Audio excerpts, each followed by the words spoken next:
Ай орбитасындағы НАСАның LRO зонды Кармен кратеріне қонған Чаңе 4 модулін бірнеше рет фотоға түсірді. 30 қаңтарда 330 және 200 км қашықтықтан түсірілген суреттерде қытайлық аппарат 2 жарық пиксель түрінде ғана байқалады.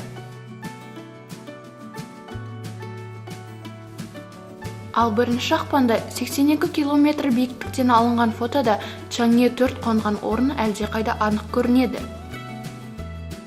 Ажыратымы 1 пиксельге 85 см кескіннен, сондай-ақ модульден 29 метрдегі Юйту-2 роверінің сұлбасын байқауға болады. Чаңе 4 модулінің қарама-қарсы тіреулерінің ара қашықтығы 4,4 метр. Ал Юйту-2 роверінің ұзындығы 1,5 метр, ені мен биіктігі 1 метрден. Ровер қазір модульден 120 метрге ұзап кетті. Халықаралық астрономиялық одақ Кармен кратеріндегі нысандарға Қытай ғалымдары қойған аттарды бекітті.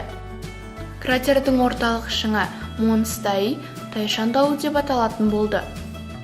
Модуль қонған орынға Стадио Тянхэ, Аспан өзені базасы, ал оны қоршаған 3 шағын кратерге жазғы 3 бұрышты құрайтын Вега, Алтайыр, Денеп жұлдыздарының қытайша атаулары Жэньюй, Хэгу және Тяньжин деген аттар берілді.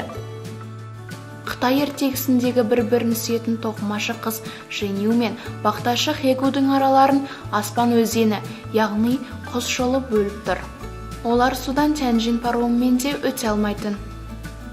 Сонда сауысқандар аспанда Куэйти көпірін құрап, олардың жылына 1 рет кездесуіне көмектеседі. Айдың арғы бетіндегі аппараттарды жермен байланыстырып тұрған ретранслятор дәл осылай аталады. Куэйти камералары түсірген ай мен жердің суреттерін тамашалаңыздар.